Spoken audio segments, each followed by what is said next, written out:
Código de Processo Penal, artigos 394 a 497, parte 8. Artigos 453 a 472.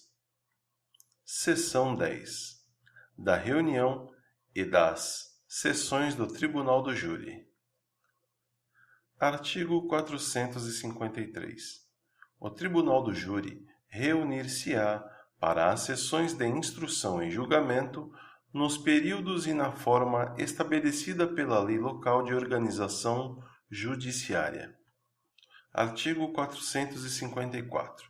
Até o momento da abertura dos trabalhos da sessão, o juiz-presidente decidirá os casos de isenção e dispensa de jurados e o pedido de adiamento de julgamento, mandando consignar em ata as deliberações.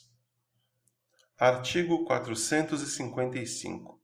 Se o Ministério Público não comparecer, o juiz-presidente adiará o julgamento para o primeiro dia desimpedido da mesma reunião, cientificadas as partes e as testemunhas. Parágrafo único.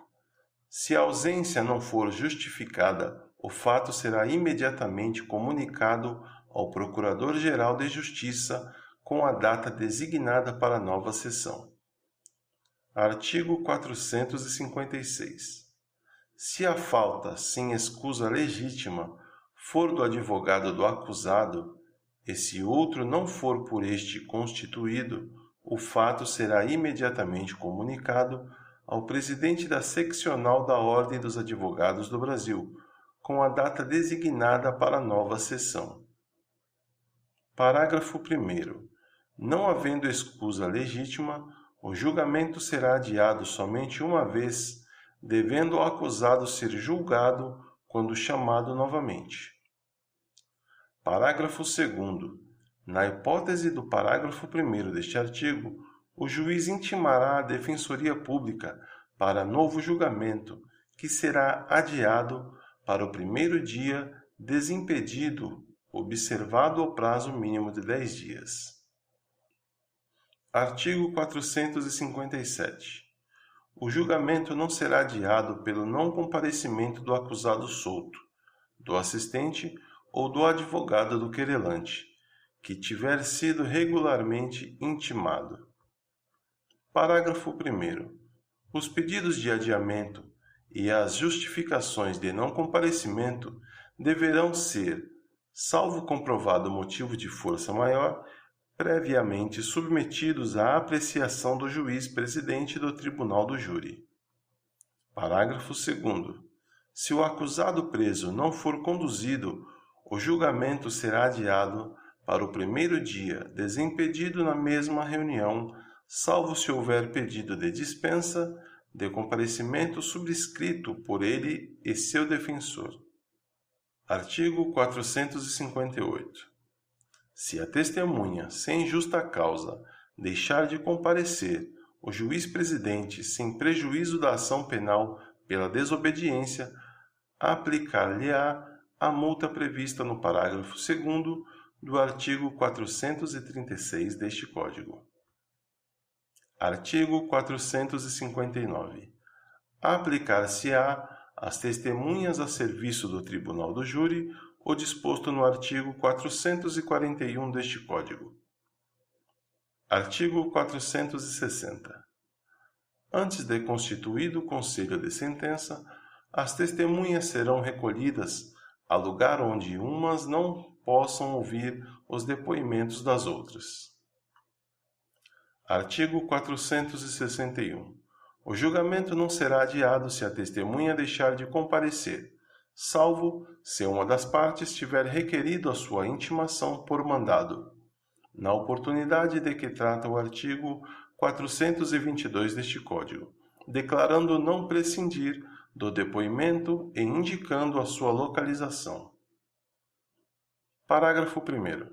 Se intimada a testemunha não comparecer, o juiz-presidente suspenderá os trabalhos e mandará conduzi-la ou adiará o julgamento para o primeiro dia desimpedido, ordenando a sua condução.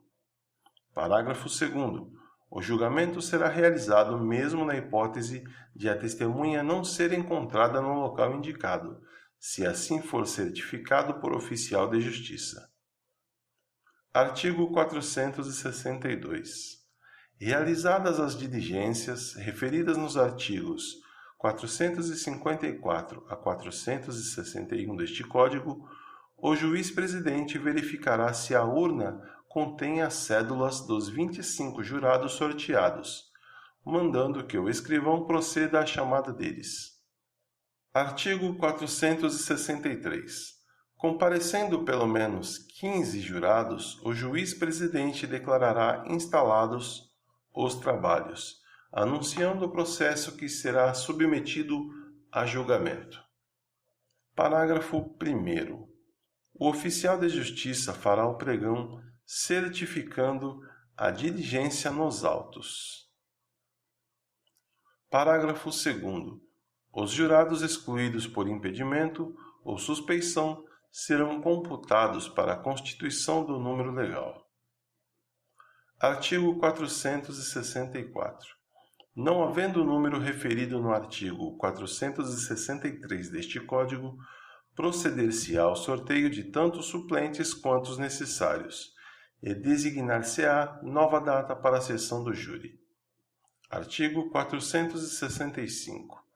Os nomes dos suplentes serão considerados em ata, remetendo-se o expediente de convocação, com observância do disposto nos artigos 434 e 435 deste Código. Artigo 466. Antes do sorteio dos membros do Conselho de Sentença, o juiz-presidente esclarecerá sobre os impedimentos, a suspeição e as incompatibilidades constantes dos artigos 448 e 449 deste Código. Parágrafo 1º. O juiz-presidente também advertirá os jurados de que, uma vez sorteados, não poderão comunicar-se entre si e com outrem, nem manifestar sua opinião sobre o processo sob pena de exclusão do Conselho e multa, na forma do parágrafo 2º do artigo 436 deste Código.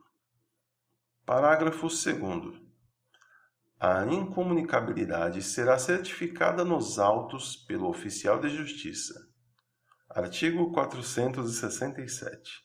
Verificando que se encontram na urna as cédulas relativas aos jurados presentes, o juiz-presidente sorteará 7 dentre eles para a formação do Conselho de Sentença. Artigo 468. À medida que as cédulas forem sendo retiradas da urna, o juiz-presidente as lerá, e a defesa e, depois dela, o Ministério Público poderão recusar os jurados sorteados até 3, cada parte sem motivar a recusa. Parágrafo único. O jurado recusado imotivadamente por qualquer das partes será excluído daquela sessão de instrução e julgamento, prosseguindo-se o sorteio para a composição do Conselho de Sentença com os jurados remanescentes. Artigo 469. Se forem 2 ou mais os acusados, as recusas poderão ser feitas por um só defensor. Parágrafo 1º. A separação dos julgamentos somente ocorrerá se, em razão das recusas, não for obtido o número mínimo de 7 jurados para compor o Conselho de Sentença. Parágrafo 2º. Determinada a separação dos julgamentos, será julgado em primeiro lugar o acusado a quem foi atribuída a autoria do fato ou, em caso de coautoria, aplicar-se-á o critério de preferência disposto no artigo 429 deste Código. Artigo 470. Desacolhida a arguição de impedimento, de suspeição ou de incompatibilidade contra o juiz-presidente do Tribunal do Júri, órgãos do Ministério Público, jurado ou qualquer funcionário, o julgamento não será suspenso, devendo, entretanto, constar da ata o seu fundamento e a decisão. Artigo 471. Se em consequência do impedimento, suspeição, incompatibilidade, dispensa ou recusa, não houver número para a formação do Conselho, o julgamento será adiado para o primeiro dia desimpedido, após sorteados os suplentes, com observância do disposto no artigo 464 deste Código. Artigo 472. Formado o Conselho de Sentença, o presidente, levantando-se e, com ele, todos os presentes, fará aos jurados a seguinte exortação: em nome da lei, concito-vos a examinar esta causa com imparcialidade e a proferir a vossa decisão de acordo com a vossa consciência e os ditames da justiça. Os jurados nominalmente chamados pelo presidente responderão: assim o prometo. Parágrafo único. Os jurados, em seguida, receberá cópias da pronúncia ou, se for o caso, das decisões posteriores que julgaram admissível a acusação e do relatório do processo.